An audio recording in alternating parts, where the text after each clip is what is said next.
नमस्ते बच्चों, कैसे हैं आप सब।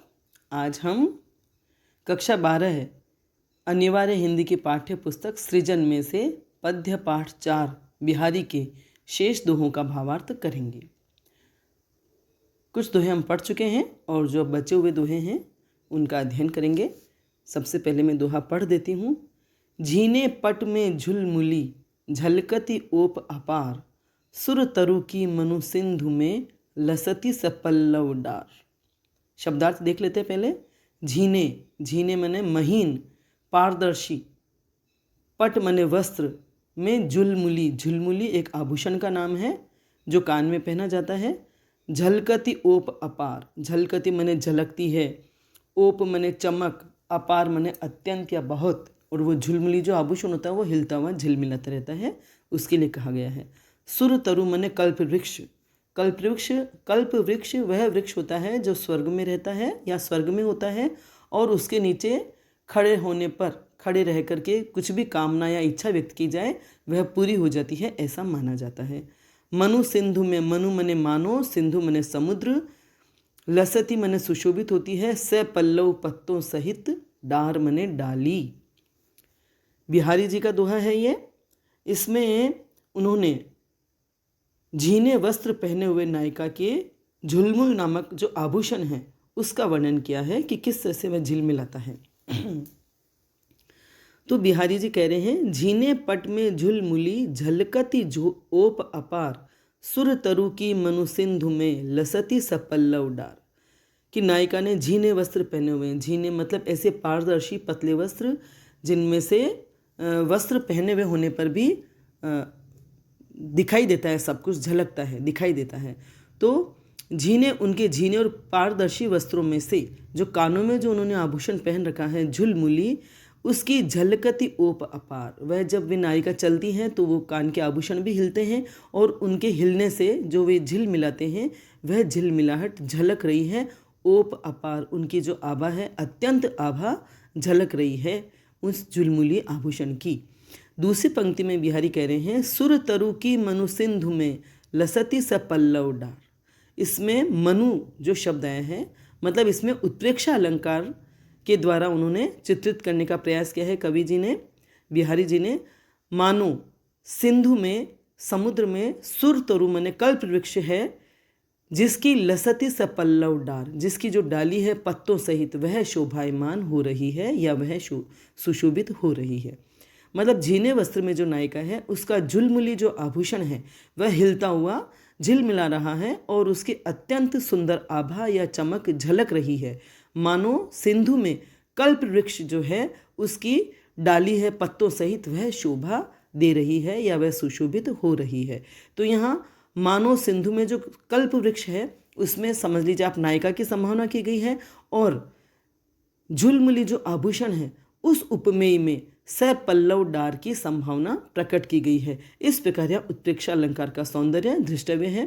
कवि महोदय ने इस अलंकार द्वारा, इस कल्पना के द्वारा पाठकों को चमत्कृत करने का पूरा प्रयास किया है, जैसा कि रीतिकालीन कवियों की प्रमुख विशेषता रही है। लेकिन हम पाठक शायद उतना चमत्कृत नहीं हो पा रहे हैं क्योंकि ये उनकी जो कल्पना है वह कुछ ज़्यादा ही कठोर है।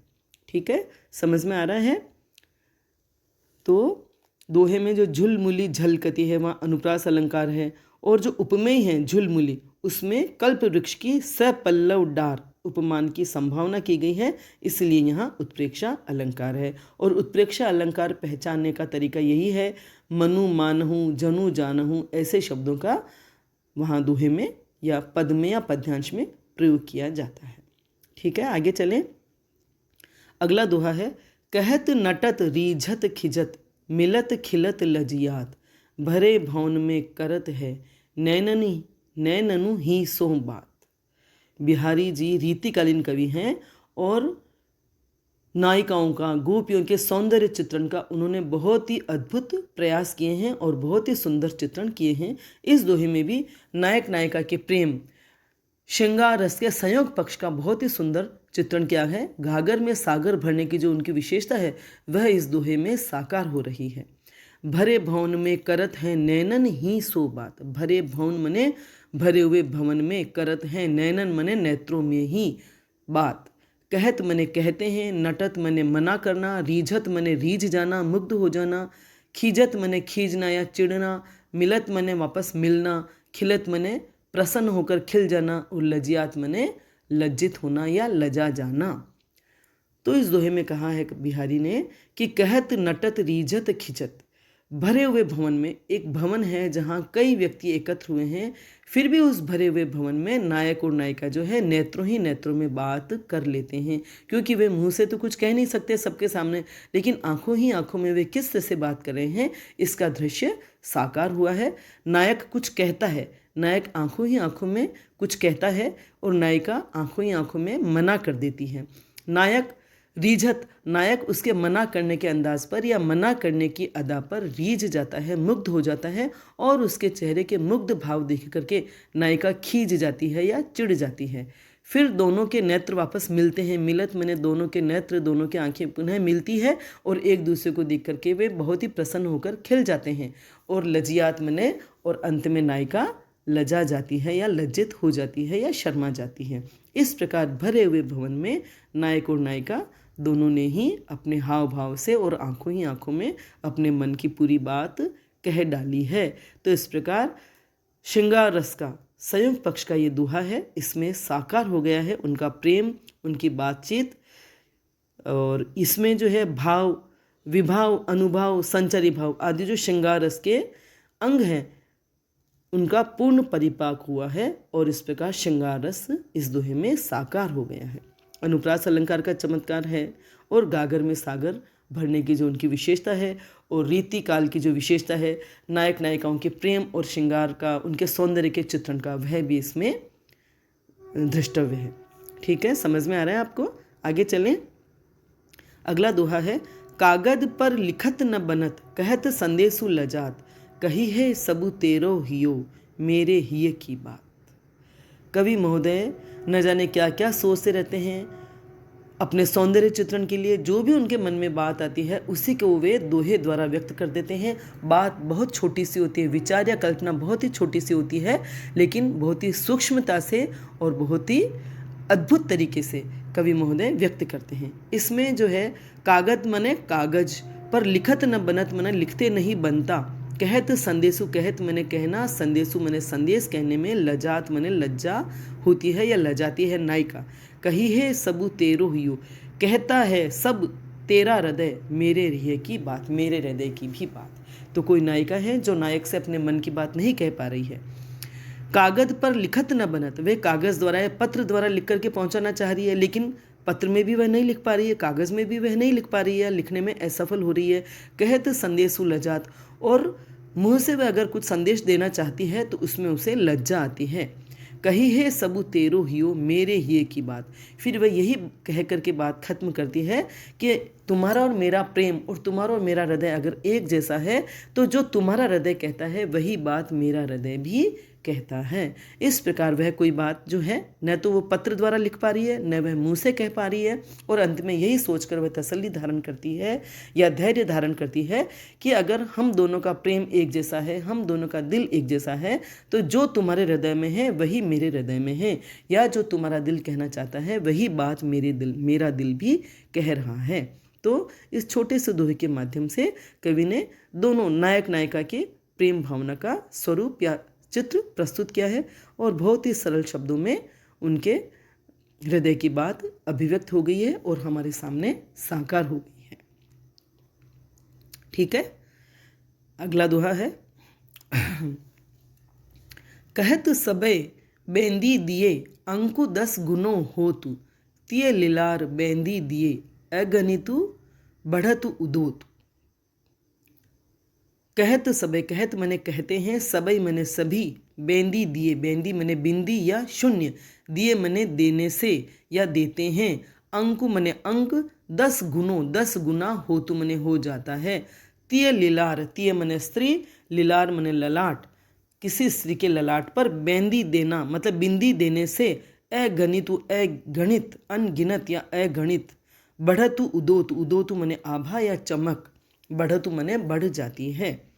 तो यहाँ पर भी कवि महोदय की जो कल्पना है या जो भावना है वो है बड़े ही अद्भुत रूप से या बहुत ही अनोखे ढंग से प्रस्तुत हुई है। कवि बिहारी कह रहे हैं, कहते सबे बेंदी दिए, कि सभी कहते हैं कि किसी अंक के आगे एक बिंदी या शून्य लगा देने से उस अंक का जो मान है वह 10 गुना हो जाता है, उस अंक का जो मूल्य है वह 10 गुना बढ़ जाता है। ये गणित का नियम है।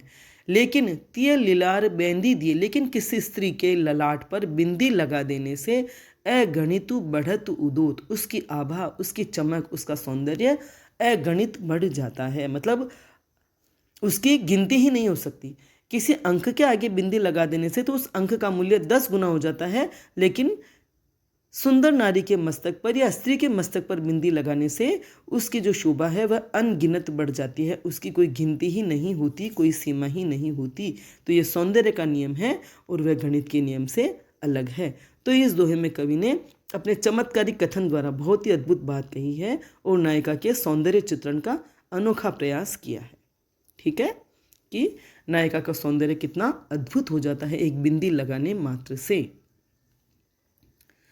अगला दोहा है, दीठिन परतु समान दुति, कनक कनक से गात, भूषण कर करकस लगत, परसी पिछाने जात। इसमें भी वही नायिका के सौंदर्य का चित्रण है। दीठी मने दृष्टि, न परतु मने नहीं पड़ती है, दृष्टि में नहीं पड़ती है। समान दुति, समान आभा, समान चमक। कनक कनक से गात, कनक मने सोना, कनक का अर्थ सोना ही है, सोने के आभूषण, और कनक से गात मने सोने जैसा शरीर, सोने जैसे सुनहरे रंग का शरीर। भूषण मने आभूषण, कर मने हाथ, करकस लगत मने कठोर लगते हैं, परसी मने स्पर्श या छूने से, पिछाने मने पहचाने, जात मने जाते हैं। कवि बिहारी कह रहे हैं, दीठी न परतु समान दुति, कनक कनक से घात। नायिका जो है उसके कनक जैसे शरीर पर, घात मने शरीर, कनक मने सोने जैसे रंग के या स्वर्णिम रंग के शरीर पर सोने के जो आभूषण उसने पहने हुए हैं वे दृष्टि में नहीं पड़ते या वे आंखों से दिखाई नहीं देते, वे दृष्टि से दिखाई नहीं देते, क्योंकि उनके सुनहरे शरीर की आभा और सोने के आभूषणों की जो आभा है वह दोनों की समान है। उन दोनों की समान द्युति या समान चमक या समान आभा होने से उनके सुनहरे शरीर पर पहने हुए आभूषण दिखाई नहीं देते हैं। भूषण कर करकस लगत, लेकिन उन आभूषणों को जब हाथ से छुआ जाता है, हाथ से जब छूने की कोशिश की जाती है तो जो आभूषण होते हैं वे कठोर लगते हैं और उनका जो शरीर है वह कोमल लगता है। तो इस प्रकार छूने से या स्पर्श करने से ही अंतर महसूस होता है या आभूषणों को और उनके शरीर को पहचाना जाता है कि जो कोमल है वह उनका शरीर है और जो कठोर है वे आभूषण हैं, क्योंकि उनके शरीर का जो रंग है वह भी सुनहरा है, गोरा है, स्वर्ण जैसा है और उस पर स्वर्ण जैसे आभूषण उन्होंने धारण कर रखे हैं, तो दोनों में कोई अंतर दिखाई ही नहीं पड़ता। दोनों की आभा या चमक इतनी समान है कि वे आँखों को नज़र नहीं आती, स्पर्श करने से ही उनका अंतर या उनकी भिन्नता जो है वह महसूस होती है। तो यहाँ कनक कनक में पुनरुक्ति प्रकाश अलंकार है, क्योंकि अर्थ दोनों का समान है, सोना, और कर करकस और कनक कनक परसी पिछाने में अनुप्रास अलंकार है। कनक से घात में उपमा अलंकार है। उनके सोने जैसा शरीर, उनके शरीर को जो है सोने से उपमा दी गई है, इसलिए यहाँ कनक से घात में उपमा अलंकार है। ठीक है, समझ में आ रहा है आपको? आगे पढ़ते हैं अंतिम दोहा। अंग अंग नग जगमगत, दीप शिखा सी देह, दिया बढ़ाए हूँ रहे, बड़ो उजारू गेह। नग अंग अंग, अंग अंग में, नग मने रत्न, जगमगत मने जगमगाते हैं। दीप शिखा मने दीपक की शिखा या दीपक की लो। सी देह, देह मने शरीर, दीप शिखा सी देह, यहाँ भी वापस उपमा अलंकार है। दीप शिखा जैसी नायिका की देह है या नायिका का शरीर है।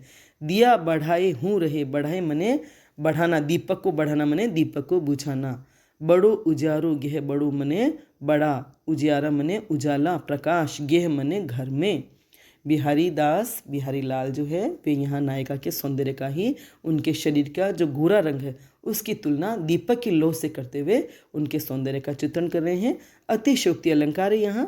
अंग अंग नग झगमगती, नायिका की अंग अंग में रत्न जड़ित आभूषण जो है वे जगमगा रहे हैं। दीप शिखा सी देह, नायिका की जो देह है, नायिका का जो शरीर है वह पहले ही दीपक की लौ के समान उज्ज्वल है, चमकता हुआ है और दीपक की लौ जैसा गोरा है और उनके अंग अंग पर रत्नों से जड़े हुए आभूषण जगमगा रहे हैं। एक तो उनकी देह, उनका शरीर भी दीपक की जैसा जगमगाता हुआ है और फिर उन पर उनके जो आभूषण है वह भी जगमगा रहे हैं, दियो बढ़ाए हूँ रहे। और ये स्थिति है उनके सुंदरता की, उनके स्वर्णिम आभा की, कि दीपक को बंद कर दीपक को बुझा देने पर भी बड़ो उजारो गेह, घर में उजाला फैला रहता है।